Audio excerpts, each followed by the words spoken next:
Nós falamos sobre pressupostos importantes, e nessa terceira plenária, que foi a primeira da noite, eu mais levantei questões do que as respondi, mesmo no quadro comparativo, te ajudando a entender que há diferenças.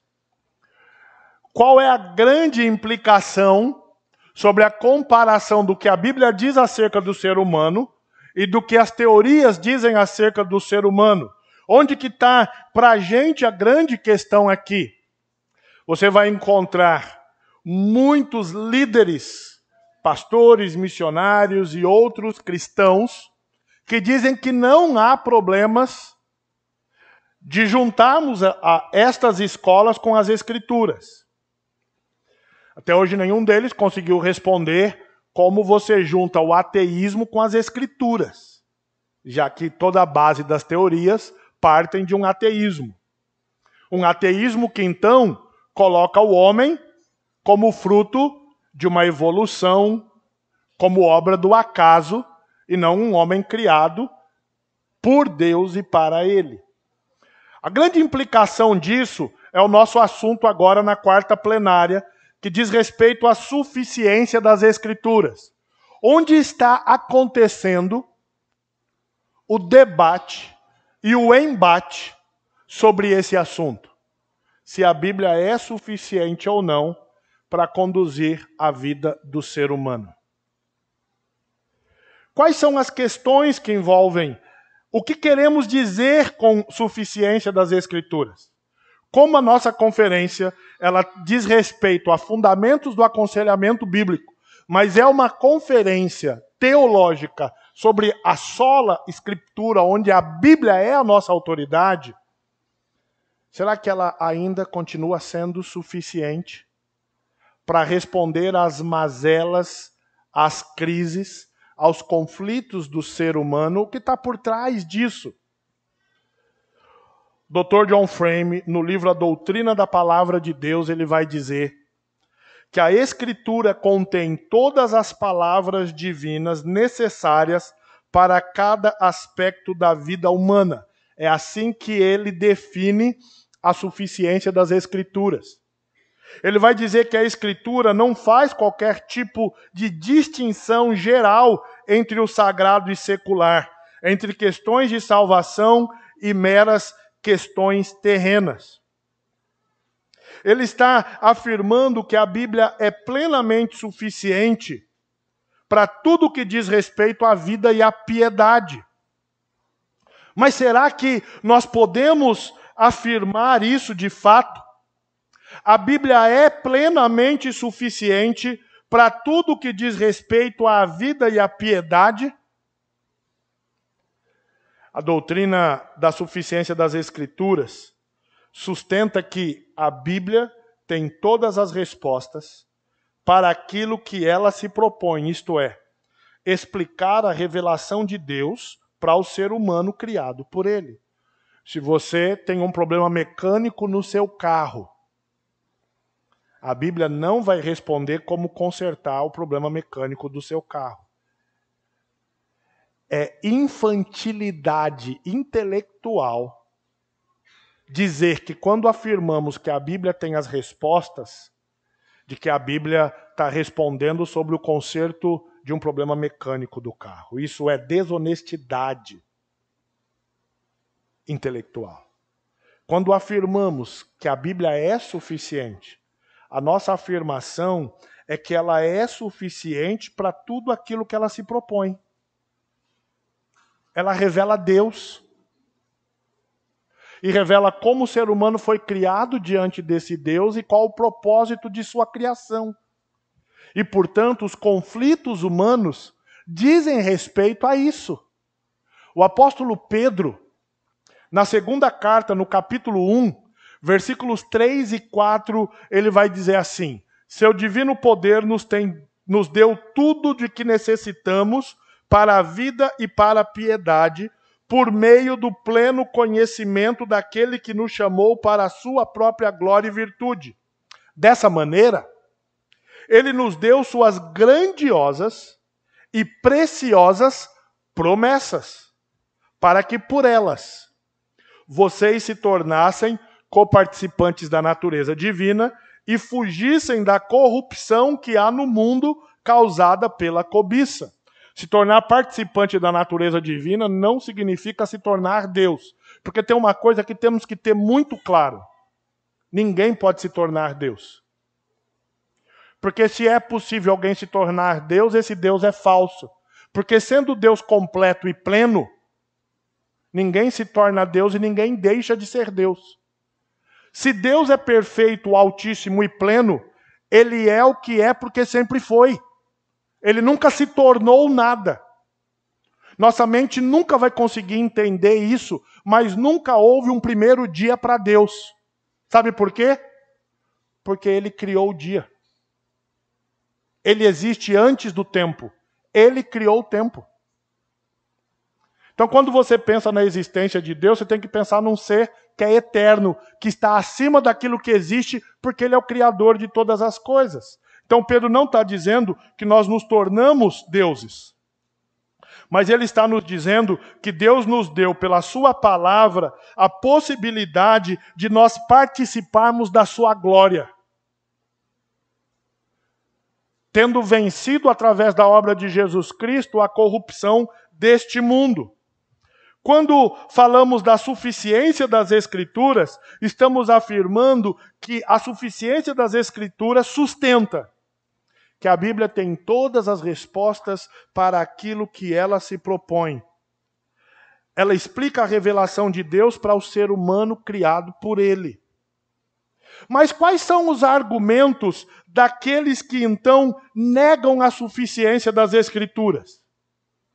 O primeiro argumento daqueles que negam a suficiência das Escrituras, eles vão dizer que as Escrituras não advogam a doutrina da suficiência das Escrituras.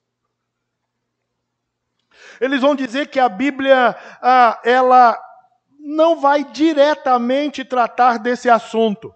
Gary Collins, um conselheiro cristão, no seu livro, ele diz assim: a palavra de Deus jamais reivindicou ter as respostas para todos os problemas da vida.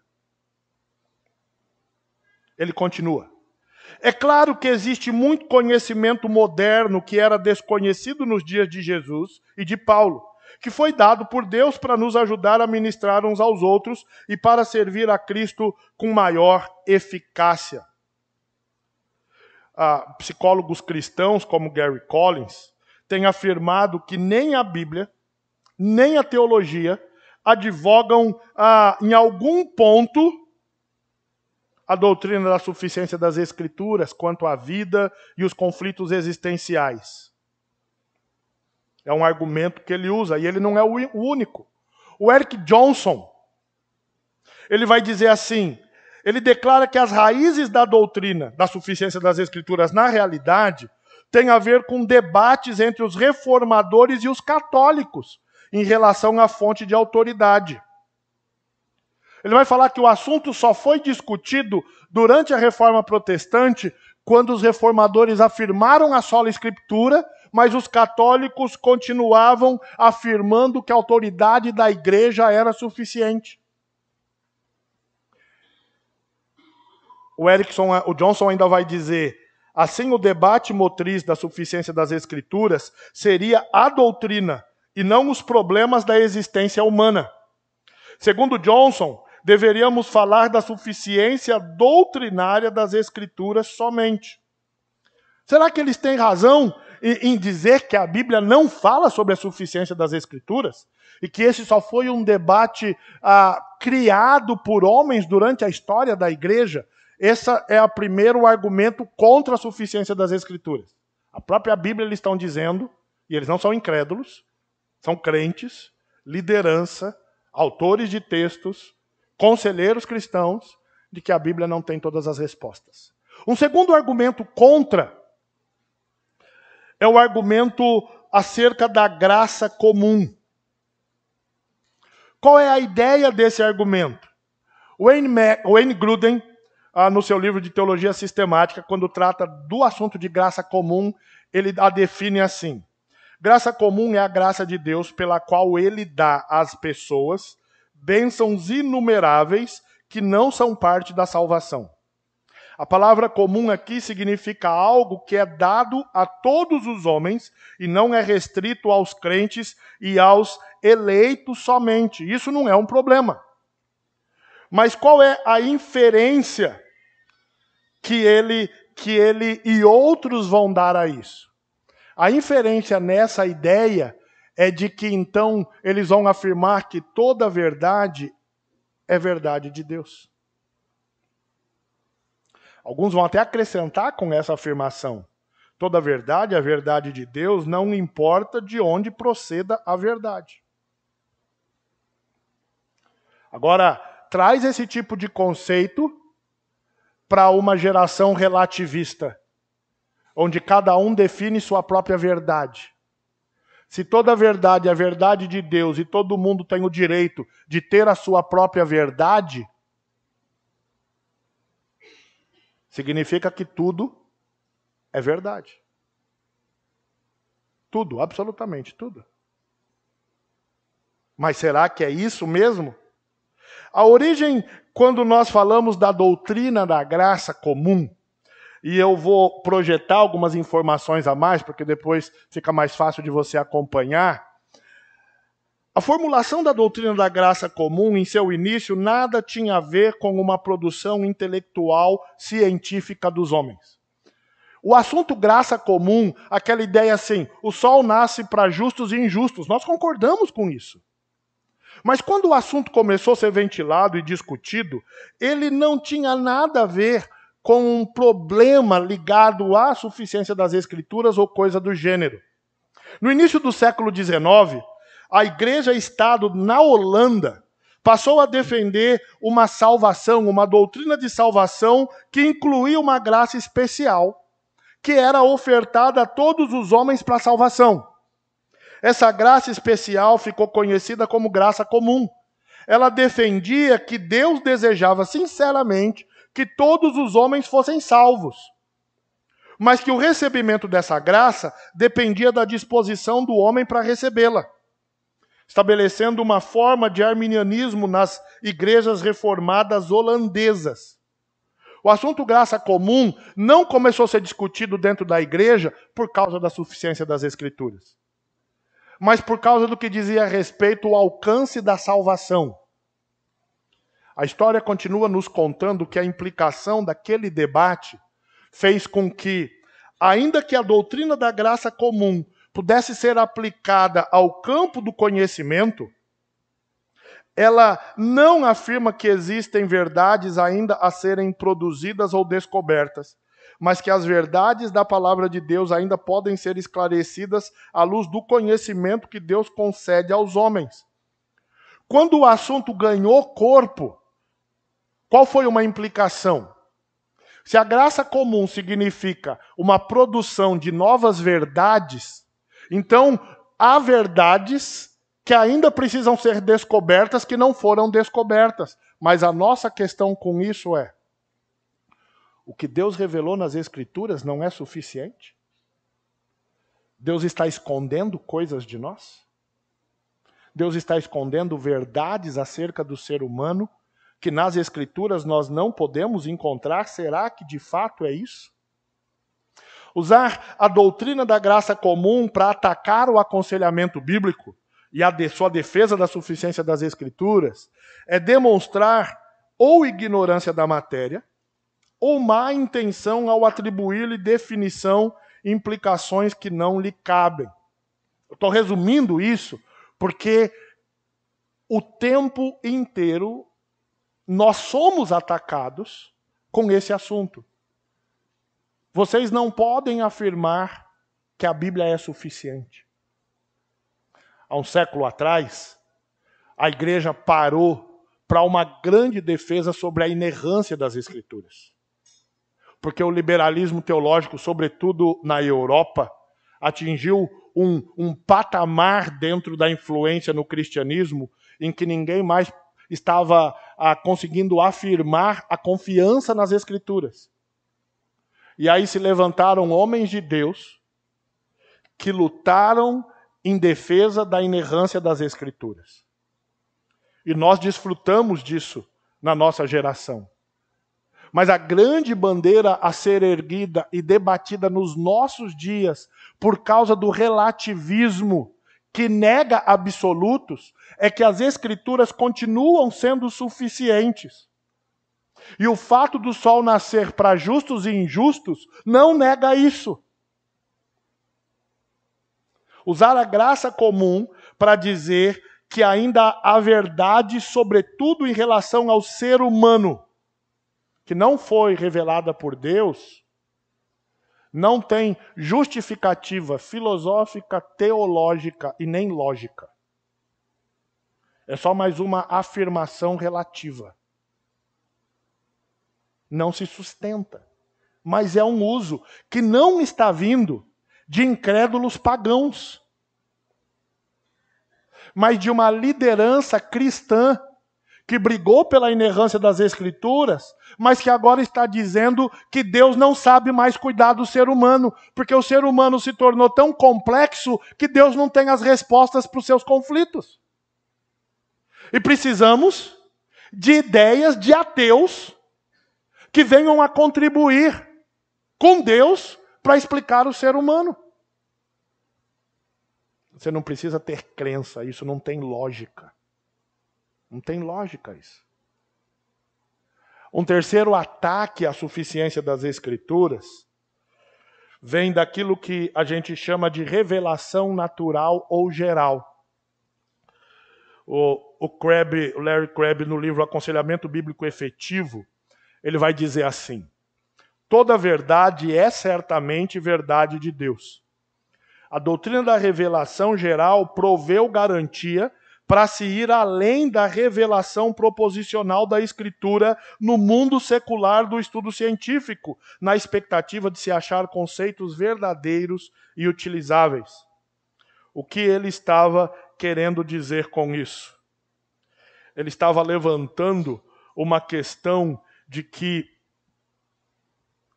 a verdade ainda está em aberto para ser definida. E Deus continua fazendo isso em detrimento da própria Escritura. Ele está dizendo, a grande bandeira levantada na reforma, de que a verdade de Deus é revelada na sua palavra e a sua autoridade vem assim. Nós hoje podemos ouvir a voz de Deus, mas a voz de Deus não é um sopro ou um sentimento.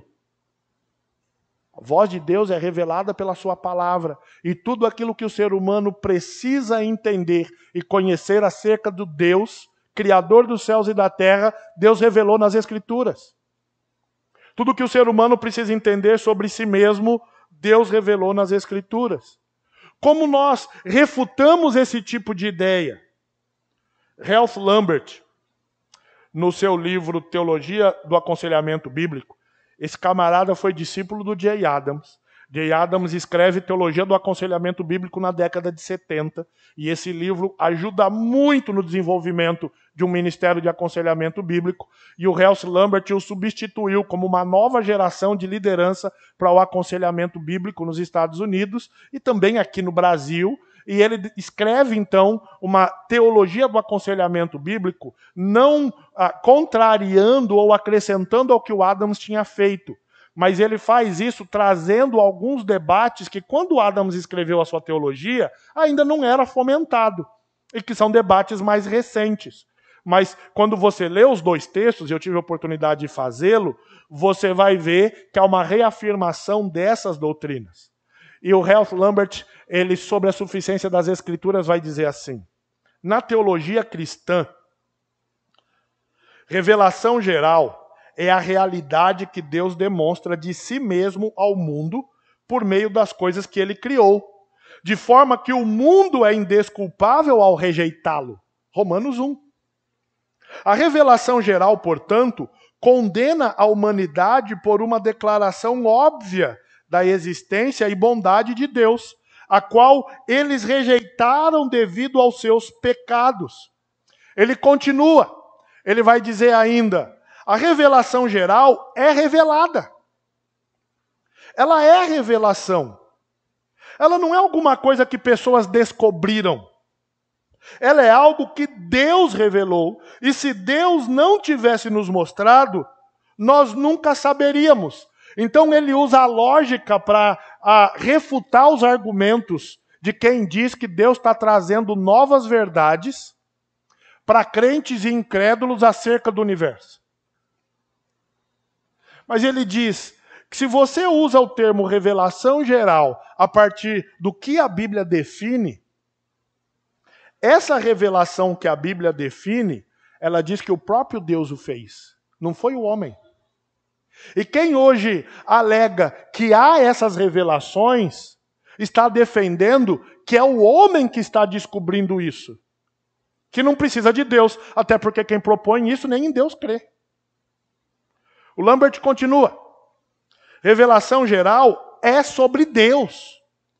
O objeto da revelação geral é o próprio Deus. A verdade sobre Deus transmitida na revelação geral é suprimida por descrentes. A revelação geral conduz à condenação, porque ela só vai reafirmar o que as Escrituras dizem. As novas verdades que o homem está descobrindo, ele sequer pode provar, porque a ciência ainda está, a cada dia, tentando provar aquilo que muitas vezes é só teoria. Mudam o tempo inteiro suas teorias. O Lambert vai dizer que a revelação geral, ela não é aquilo que seu cardiologista sabe a respeito de como fazer uma cirurgia. Não é o que seu eletricista sabe a respeito de como fixar a luz na sua casa. Não é o que criadores de cachorro sabem a respeito de cuidar de um canil. Mas mais relevante para a nossa discussão é que a revelação geral não é o que um psicólogo sabe a respeito do funcionamento humano. Porque a revelação geral, ela diz sobre Deus. E tudo o que estão afirmando é sobre o homem. Então não dá para juntar as duas ideias, porque elas são antagônicas. Elas não estão na mesma direção nem no mesmo caminho. O ataque à suficiência das Escrituras está partindo de uma lógica errada, porque a retórica está errada. Estão usando termos aleatoriamente, quando estes termos nunca tinham sido usados dessa maneira. E é assim que se cria uma heresia. Você muda o sentido do termo. Foi a estratégia de Satanás com Eva. Eva, o que foi que Deus disse? Ele disse que podemos comer de todos os frutos que estão aqui no jardim, mas daquele específico não podemos comer. E Satanás diz assim a ela: você não entendeu o que Deus disse. Eu vou reinterpretar a fala de Deus. Certamente não morrerás.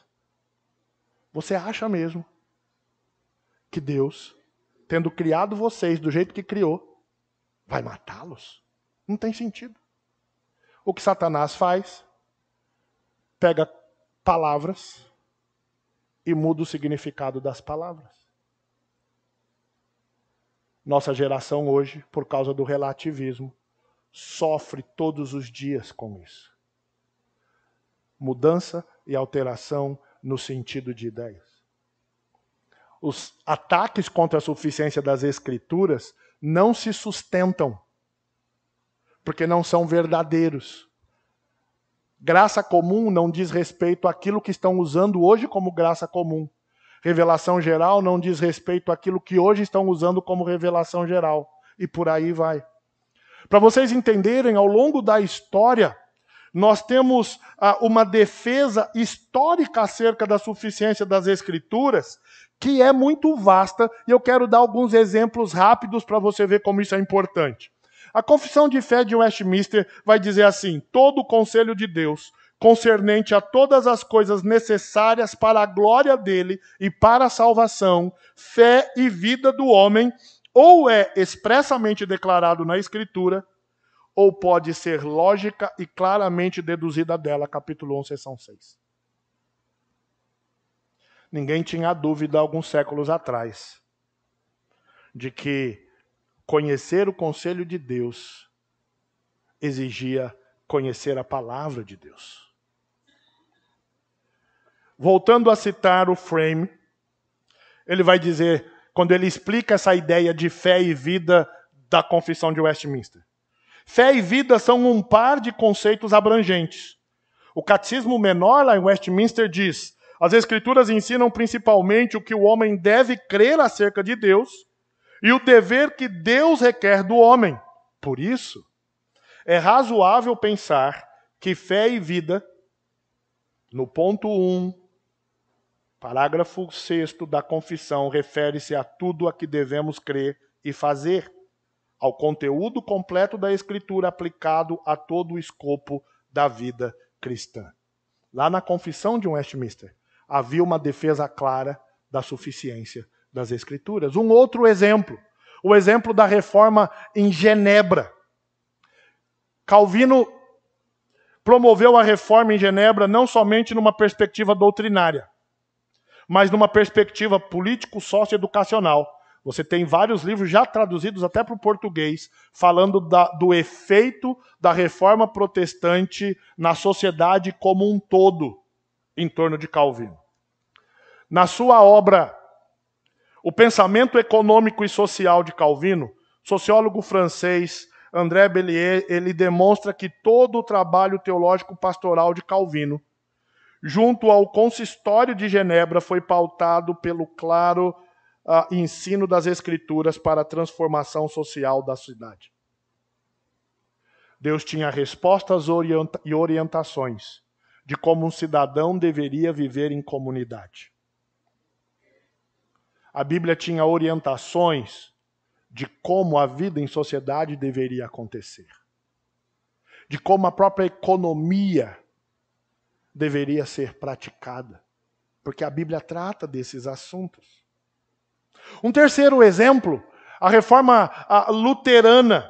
Os fundamentos educacionais, políticos e econômicos na Alemanha foram estabelecidos tomando por base o ensino das Escrituras, trazido por Lutero e pelos demais reformadores.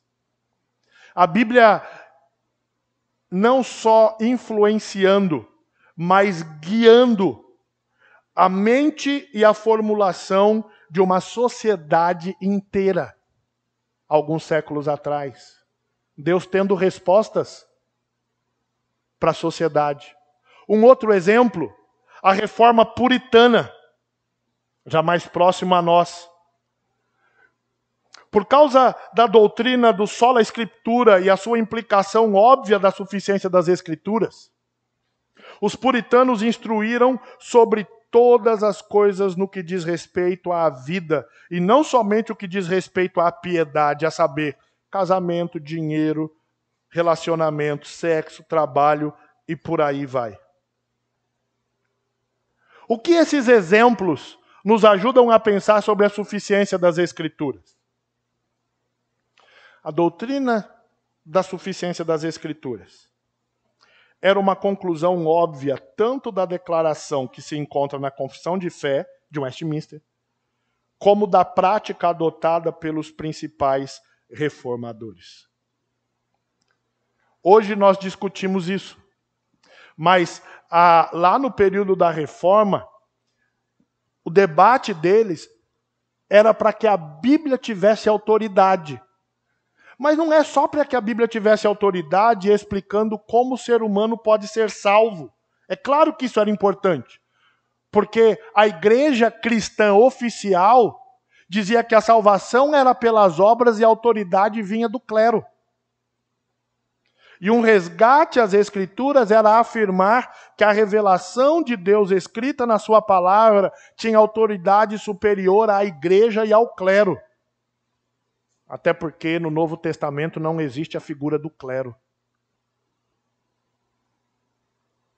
Clero é uma formulação histórica de uma religião pagã que carregou o nome de cristã.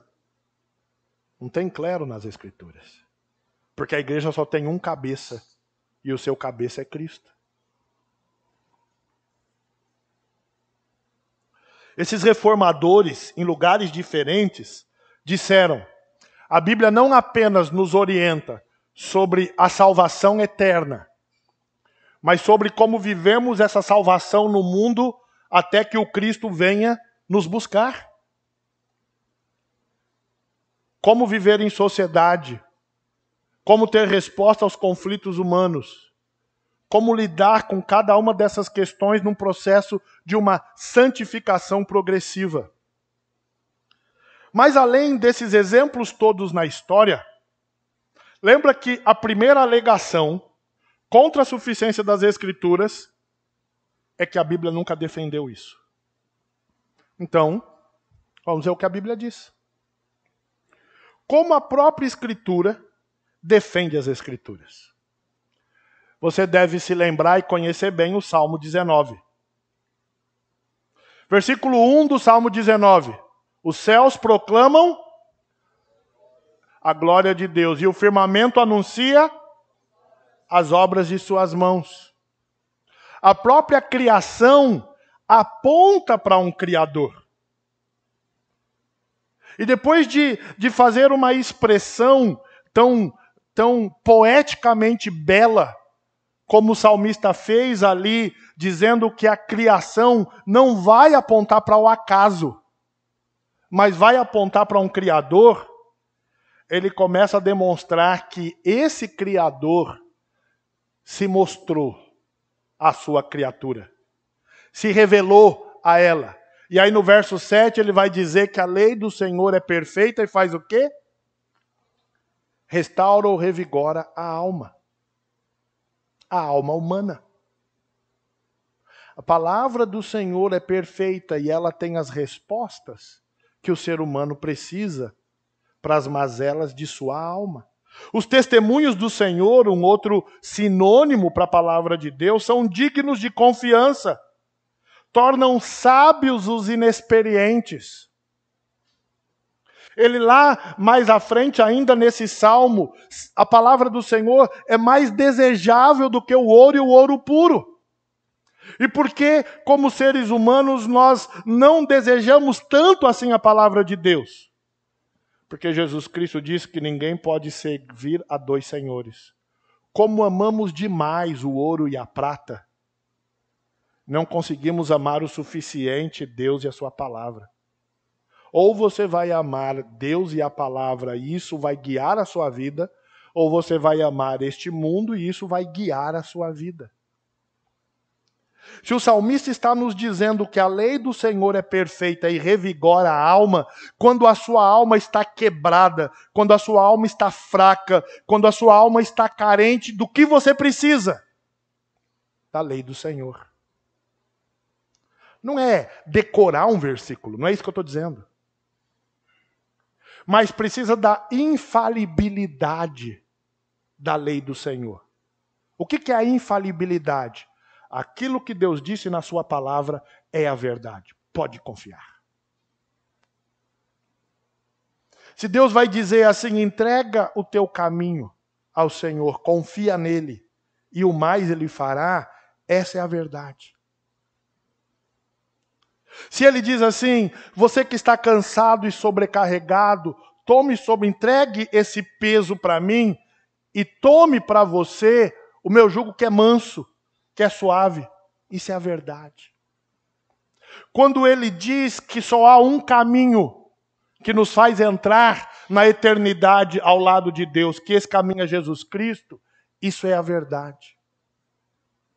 Quando ele diz que determinada coisa é pecado, é transgressão da lei, o mundo pode negar o termo pecado e transformar o termo pecado em síndrome para transferir responsabilidade, mas continua sendo pecado. Você pode chamar de outra coisa o que você quiser. Se Deus disse que é de um jeito, Deus não muda. Você pode amenizar. Se você colocar um veneno num frasco de leite e tomar aquele frasco de leite, o que tem lá é veneno. Você pode mudar o rótulo, mas você não pode mudar a essência do que é a verdade. É disso que o salmista está dizendo. Se a lei do Senhor é perfeita e ela revigora a alma, por que eu, tendo sido resgatado pela obra de Jesus Cristo, vou buscar o revigorar da minha alma em outra fonte? Lembra, eu não estou dizendo quando você tem uma doença. Se você tem uma pressão arterial alterada, você tem que ir num médico. Se você tem um problema cardíaco, você tem que ir num médico. Se você tem diabetes, você tem que ir num médico. Aqui vocês não estão com um surto grande de dengue. Mas só na minha cidade tem 700 mil habitantes, já passaram de 10 mil casos de dengue e parece que chegaram a 20 mortes. Eu tive dengue há 3 semanas atrás. É um negócio terrível. Eu tive 2 vezes Covid e não tive um sintoma. Eu só descobri que tive Covid porque minha esposa e as filhas estavam com Covid. Falei, vou fazer o teste. E eu estava com Covid, mas não tive um sintoma. Então, Covid para mim não mexeu comigo. Mas eu tive dengue. Febre. Mais de décadas que eu não tinha febre. Febre alta por 5 dias que não abaixava. E febre em adulto é difícil, né? Adulto com febre, criança com febre tá pulando. Mas adulto, fiquei 5 dias na cama com febre, só controlando com antitérmico. Passava o efeito dele, a febre voltava. Corpo moído, parecia que eu tinha apanhado de pau, da cabeça aos pés. E não tem o que fazer. Tive um evento de um vômito com sangue, mas não era hemorragia. Eu fui para o hospital. Se você tem dengue, não vai ter um versículo na Bíblia que diz como tratar da mosquita. Disseram que é a mosquita, né? Não tem um versículo na Bíblia que diz sobre isso. Quando a gente fala que ela é suficiente, nós não estamos falando disso. Mas como a Bíblia pode me ajudar a lidar com isso enquanto eu estou lá na cama, com um monte de compromisso, com um monte de coisa para fazer, com várias responsabilidades, e aí eu estou cheio de dor, não consigo sair da cama quase, e lutando com o meu coração, porque eu estou lembrando da minha agenda, das coisas que estavam todas por fazer. De uma viagem, de um curso que eu tinha que dar naquela semana em Campinas, e que eu precisei adiar. Aí fica assim, o que vão pensar de mim? Eu dei minha palavra, agora eu não vou poder ir lá. Isso não tem a ver com o meu organismo. Tem a ver com os desejos do meu coração, com as intenções do meu coração. E a Bíblia me ajuda a lidar com isso, de acalmar o coração, de ser menos esse workaholic, né? De confiar mais no Senhor. Olha outro texto. 2 de Pedro 1,3, que nós já lemos um pouco antes. Pedro vai dizer, Deus nos deu tudo de que necessitamos para a vida e para a piedade. Se tem alguma coisa na minha vida que não está me deixando viver para a glória dele, quem tem as respostas para isso ser consertado? O próprio Deus. Ele sabe do que eu preciso. Porque ele me fez com um propósito. Viktor Frankl viveu nos campos de concentração nazistas. E experimentou um tipo de sofrimento que, mesmo lendo o livro dele, a gente não consegue imaginar. Vocês estiveram no museu, lá em Israel, eu tive lá também, e é uma experiência única de ver o que aquele povo passou, os mais de 6 milhões de judeus exterminados pelo nazismo. Mas o Frankl, ele escreve um livro sobre o sentido da vida por meio da sua experiência de campo de concentração e sofrimento. E ele cria uma teoria para lidar, porque ele diz que enquanto estava lá, sem nenhum tipo de comida, invejando os ratos, ele diz que a única forma de sobreviver àquilo era negando o significado do que é ser humano. E até hoje, os seus livros, e ele tem uma teoria que é seguida, ele deu uma resposta ao sofrimento humano para sobreviver a tudo aquilo que ele experimentou. Mas a resposta dele não veio do Criador. Porque o nível de sofrimento dele, ele diz, não pode haver um Criador se a gente passa por isso. Ele deu uma resposta para o sofrimento, mas não veio do Criador. As pessoas continuam buscando respostas para o sofrimento e encontram, mas são paliativos. Meu casamento me faz sofrer, eu abandono esse, aí eu entro num próximo. Se eu começo a sofrer no próximo, eu já tive a experiência de abandonar um, fica mais fácil abandonar o outro. Eu não me dou bem aqui, eu abandono aquilo e vou para o outro. Já é comprovado de que essa geração, pela primeira vez, vai morrer mais pobre que seus pais, seus avós. Historicamente, cada geração foi podendo melhorar em tudo aquilo que a história de seus antecedentes viveram. Mas essa geração agora já tem sido dito e provado de que eles vão terminar mais pobre que seus próprios pais. E sabe qual é a razão? Não suportam 10% de qualquer nível de dor. E são instáveis num nível de que não ficam em lugar nenhum nunca. Eu tenho lidado com universitários e jovens na faixa de 30 anos que passaram a vida estudando, se formaram em excelentes universidades no Brasil e fora do Brasil e conseguiram excelentes empregos. A nossa cidade, a Embraer, que fabrica aviões no Brasil, é lá em São José dos Campos. A Embraer tem cerca de 15 mil funcionários. E todo mundo quer ir trabalhar na Embraer. O ITA, Instituto Tecnológico Aeroespacial, é lá em São José. Os jovens se matam praticamente para conseguir entrar no ITA e entram. Se formam no ITA. Conseguem, com 25 anos, excelentes empregos e excelentes salários.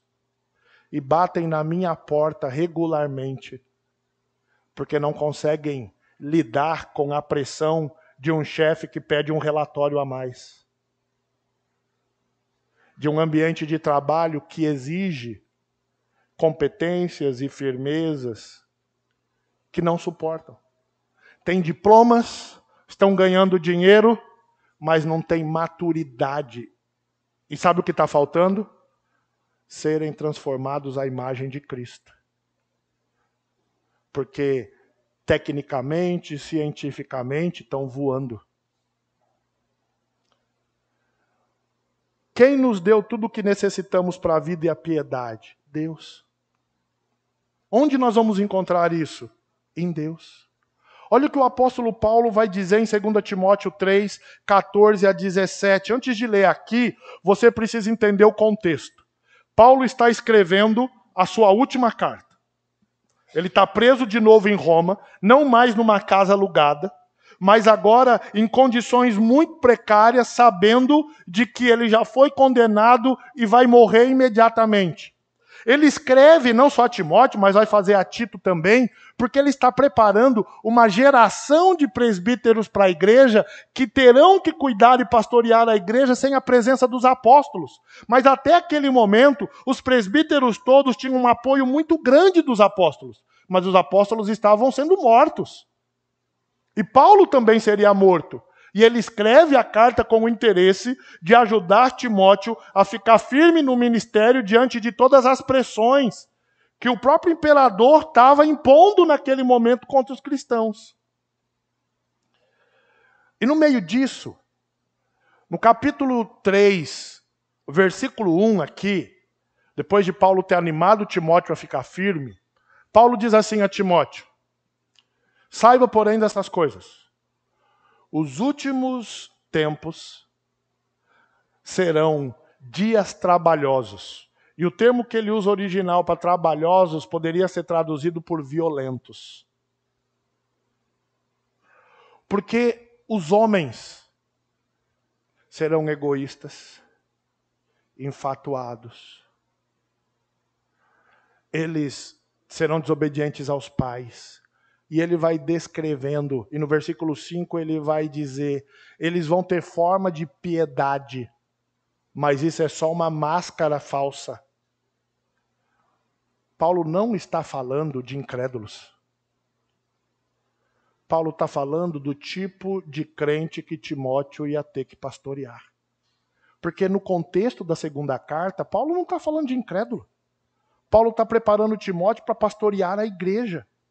Falar da característica do incrédulo não tem sentido naquele contexto, porque o contexto está falando de Timóteo cuidar da igreja. Você vai lidar com um tipo de crente que não vai seguir as Escrituras. Aí Paulo começa a dizer, tu, porém, permanece no que aprendeste. Tu, porém, prega a palavra, quer seja oportuno, quer não. Versículo 14 do capítulo 3.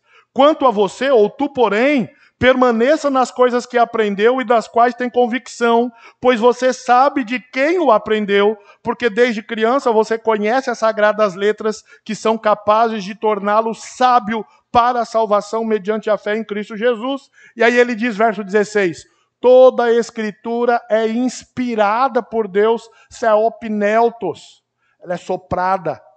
Ela não é de particular elucidação de quem escreveu, mas ele foi guiado pelo Espírito de Deus. Toda a Escritura é inspirada por Deus. E útil para quê? Para o ensino, para a correção, para a repreensão e para a educação na justiça. Com qual finalidade? Verso 17. A fim de que todo homem seja perfeito e perfeitamente habilitado para toda boa obra. O que a Escritura está fazendo? Ela nos ensina a verdade. Ela aponta o erro. Ela corrige o erro. E ela nos diz, então, como praticar isso. Ensino, correção, repreensão e educação na justiça. Mas para quê? Para que a gente seja parecido com Jesus Cristo. E produza todo tipo de fruto na terra. Como cidadãos que glorificam a Deus com tudo aquilo que faz. É o que o próprio Paulo vai dizer à igreja em Colossos, no capítulo 3, a partir do versículo 17. E tudo quanto vocês forem fazer, façam para o Senhor e não para homens, cientes de que recebereis do Senhor a recompensa da herança. É a Cristo Senhor que estáis servindo. Versículo 23 e 24, quando ele termina o capítulo. Não importa se você está na sua casa, se você está no seu trabalho, se você está na escola, se você está andando na rua. Quer comais, quer bebais ou façais qualquer outra coisa, fazei tudo para a glória de Deus. Como nós concluímos, então, essa ideia sobre o pressuposto da suficiência das Escrituras? Voltando a citar John Frame, ele vai dizer no seu livro A Doutrina da Palavra de Deus, o conteúdo dotado de autoridade da Escritura não é algo religioso em oposição a algo secular. Não se trata de questões da salvação em contraste com questões não relacionadas à salvação. Em vez disso, a Escritura se dirige a toda a vida humana, como só Deus mesmo tem o direito de fazer. Isso se aplica a todas as situações que experimentamos. Aí ele vai dizer assim, às vezes, os cristãos dizem que a Escritura é suficiente para religião, ou pregação, ou teologia, mas não para coisas como encanamento, pecuária e odontologia. E claro, muitos argumentam que ela não é suficiente para ciência, filosofia ou mesmo ética. Quem diz isso está se esquecendo de um ponto importante. Certamente, a Escritura contém informações específicas mais relevantes para a teologia do que para a odontologia. Porém, suficiência, no presente contexto, não é suficiência de informações específicas, mas suficiência de palavras divinas. A Escritura contém palavras divinas suficientes para tudo na vida. Ela tem todas as palavras divinas de que o encanador precisa. E todas as palavras divinas que o teólogo precisa. Assim, ela é tão suficiente para o trabalho de encanação, ou encanamento, talvez a tradução ficasse melhor, né? Quanto para a teologia. E nesse sentido, ela também é suficiente para a ciência e para a ética. A Bíblia continua sendo suficiente. Se eu te dei muita informação nessa plenária, elementos históricos, alguns debates teóricos, e você se perdeu em algum momento, para voltar para casa, você tem que ter uma coisa em mente. A Bíblia continua sendo suficiente. A lei do Senhor é perfeita e restaura a alma. Quero te indicar algumas leituras já mencionadas aqui, Nada Além das Escrituras, Teologia do Aconselhamento Bíblico e Teologia do Aconselhamento Cristão, textos muito ricos que podem contribuir com o seu entendimento melhor acerca desses pressupostos. Deus abençoe sua vida, eu quero orar e aí nós vamos terminar aqui. Senhor Deus, agora à noite conversamos de questões extremamente importantes que sobrevoamos sem aprofundar muito nos assuntos, mas pontuando aqueles elementos necessários para reafirmarmos a nossa crença na suficiência das Escrituras. E não somente na suficiência das Escrituras, mas na revelação do Senhor acerca de quem nós somos, como devemos viver por causa do propósito de glorificarmos ao Senhor. Há perguntas que temos ainda a serem respondidas, muitas, mas que o Senhor acalme o nosso coração na medida que reafirmamos o nosso entendimento de que o Senhor é confiável e a sua palavra plenamente verdadeira. Que ao reafirmarmos essas verdades, o seu nome continue sendo anunciado com a clareza que o Senhor deseja. Que essas firmezas de fé nos ajudem a andar firmados no Senhor, em Cristo Jesus. Amém.